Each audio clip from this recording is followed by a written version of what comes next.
Witam w kolejnym odcinku mojego programu. Dzisiaj wracamy już do recenzowania konsolek.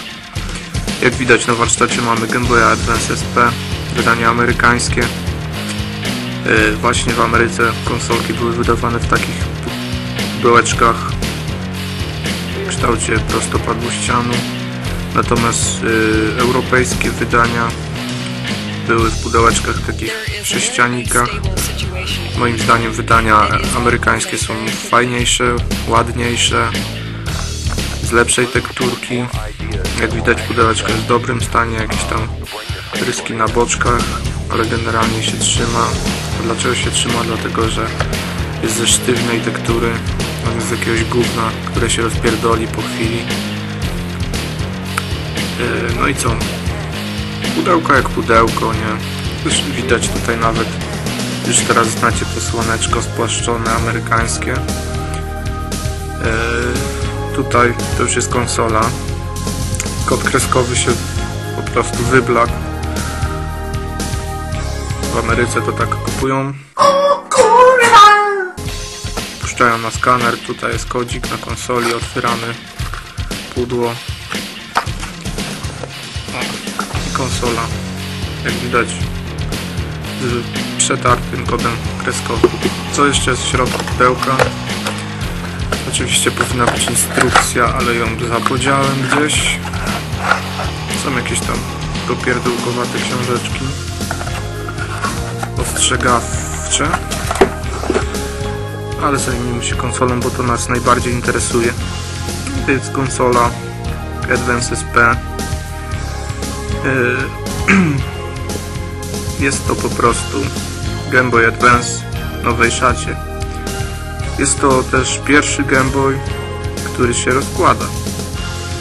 Ale zanim go rozłożę, może opowiem trochę o nim z każdej strony, więc pod spodem, pod tą klapką znajduje się bateria litowo-jonowa.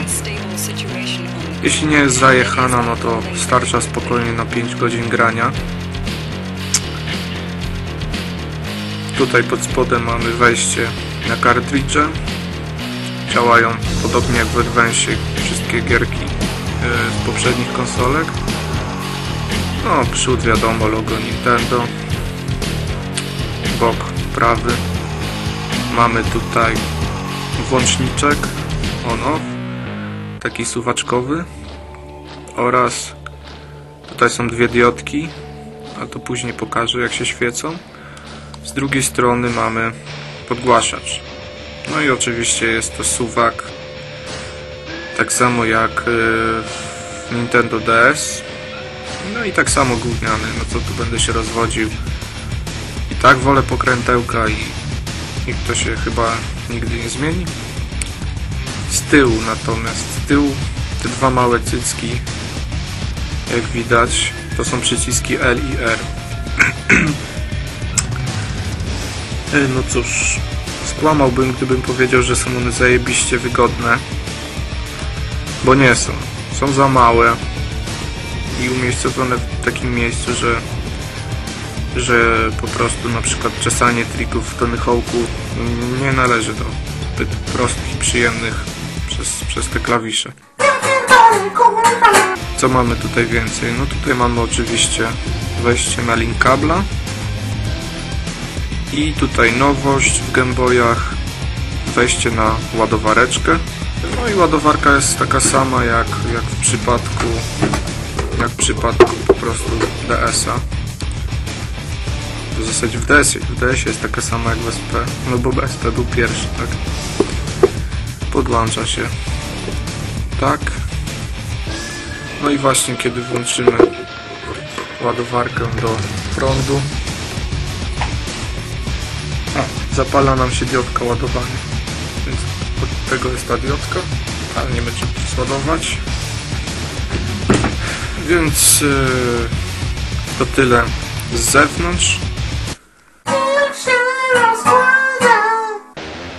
Natomiast otwieramy konsolkę. No i teraz jest już trochę znajomo, bo schemacik tutaj mamy trochę jak w starych Game Boyach, przyciski A i B, wszystko tutaj z frontu. No i tak, tutaj pod tymi dziurkami znajduje się głośniczek. W zasadzie nie różni się on niczym od tego zastosowanego w Advance'ie. Ekran też jest tego samego rozmiaru. Przyciski natomiast są już cyfrowe, już nie są analogowe. Słychać takie klikanie. Przyciski, no takie jak w telefonach komórkowych. Co mogę o nich powiedzieć? O ile przyciski generalnie są umiejscowione w wyżłobieniach plastiku z zrozumiałych względów, po prostu żeby ekran mógł się zamykać. No i dlatego ich używanie jest średnio wygodne. O ile te jeszcze mają spore wyżłobienia i można się łatwo do nich dostać, o tyle przyciski Start i Select osoby o grubszych palcach muszą wduszać pazurem, żeby można było w ogóle się do nich dobrać. No ale nie można mieć wszystkiego. No a tak właśnie jeszcze a propos używania przycisków L i R, no to jak widać, granie jednocześnie tak, trzeba przyjmować jakieś niewygodne pozy, jak trzeba jeszcze sięgnąć Start Select, no to już jest średnio wygodnie. Przydałoby się tutaj takie jeszcze wybrzuszenia, żeby można było wygodnie oprzeć dłonie, no ale wtedy konsola nabrałaby większych rozmiarów.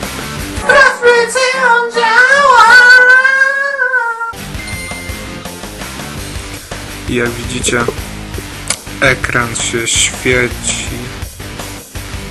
Niesamowite, prawda? Ja też się posikałem, ale jednak, żeby nie było zbyt pięknie,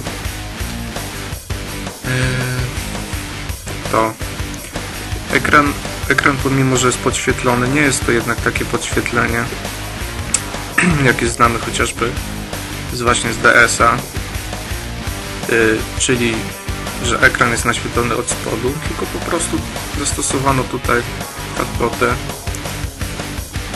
na dole, nad ekranem, a nie pod, przez co po prostu ekran jest naświetlony od góry, a kolory w grach przez to nie są zbyt wyraziste, są wyblakłe, no ale w nocy gra się dobrze, wszystko widać, więc efekt został osiągnięty, zamierzony, bo w ogóle są dwa modele SP.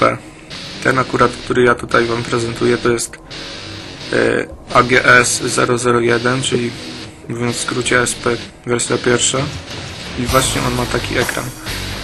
I jest też wydany kilka lat później SP wersja druga, czyli AGS 101, który ma już ekran taki jak właśnie jak na przykład w PSP, czyli cały podświetlony od spodu, i to jest najlepszy Game Boy ze wszystkich, tylko że jest ciężko dostępny, ale wyświetla naprawdę zajebiste kolory i gierki wyglądają tak zajebiście jak na emulatorze, na komputerze. No podświetlenie ekranu ma też to do siebie, że da się je wyłączyć. Jest od tego ten przycisk tutaj umiejscowiony. Kiedy go wciśniemy, podświetlenie ekranu znika i nasz ekran jest wtedy tak ciemny jak w zwykłym Advance'ie. Natomiast za włączenie magicznego przycisku ekran się podświetla i jest to zdecydowanie lepsza opcja. W zasadzie nigdy nie grałem na wyłączonym podświetleniu. No chyba, że naprawdę przy dobrym i mocnym świetle, kiedy to podświetlenie nie dawało żadnych efektów, a tak to podświetlenie jest cały czas używane. Przejdźmy do porównania gabarytów obu konsolek. Kiedy nasz SP jest rozłożony, wtedy konsolki są prawie tej samej wielkości. Waga obydwu jest podobna. No oczywiście klasyczny Advance jest lżejszy, kiedy wyjmie się z niego baterię, ale razem z bateriami ważą mniej więcej tyle samo. Ekraniki są tej samej wielkości, ten nie ma podświetlenia, jak wiemy, a ten ma. To zasadnicza różnica. Kiedy złożymy konsolkę, wtedy staje się ona malutka.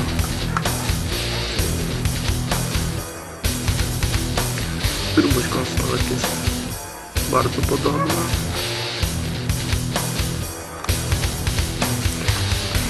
Przyciski LR, jak wspominałem, w klasyce mechaniki są znacznie wygodniejsze, bo są duże. W SP jest to gorzej rozwiązane. Niestety, no ale coś kosztem czegoś, tak? Więc tak się prezentuje porównanie obu konsolek. To teraz może zaprezentuję jakąś gierkę. Niech będzie Tomb Raider.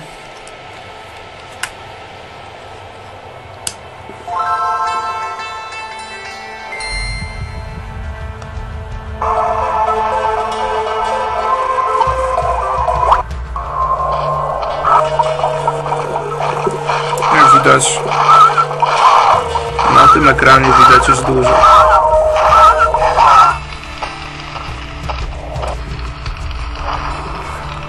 Czyli nie na darmo się wkurwiałem, recenzując wam Advance'a Classic. Jak widzicie, no moja kamera nie jest najwyższych lotów, więc tak ostrość sporo traci, ale widać wszystko, można grać sobie po ciemku. Zaprezentuję wam też jakąś gierkę z Game Boya Color, Lucky Luke.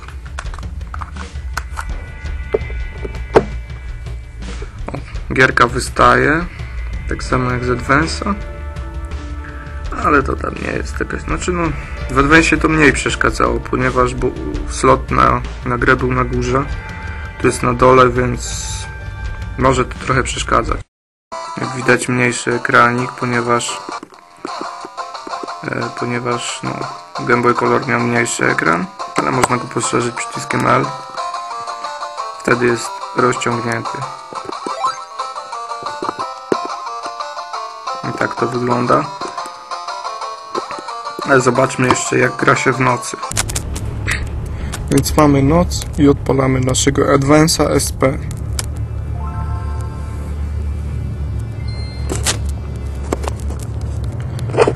No i jak widzicie, ciemno jak w dupie, ale ekran widać. Te kolorowe pasy, które teraz widzicie na ekranie, to jest właśnie efekt tej anody, która może spokojnie służyć za latarkę, ale jak widzicie, spokojnie można grać po ciemku. Wszystko jest widoczne, wyraźne. Oczywiście z powodu nie najlepszej jakości kamerki trochę traci, w rzeczywistości wygląda lepiej.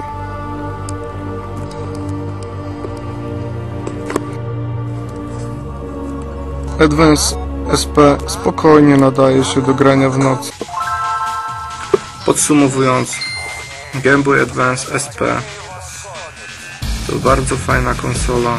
Może nie jest zajebiście wygodna w użyciu, ale ma podświetlany ekran, ma baterię litowo-jonową, ma wszystko to, czego nie miał Game Boy Advance, a ponadto jest składana, przez co jej ekran jest chroniony przed porysowaniem, a po złożeniu jest malutka i można ją spokojnie nosić w kieszeni.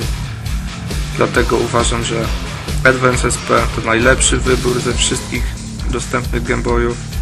Oczywiście najlepiej w wersji AGS 101, ale ta wersja 001 też jest zajebista. Dlatego kto jeszcze nie ma Game Boya, polecam mu właśnie tego. Cześć.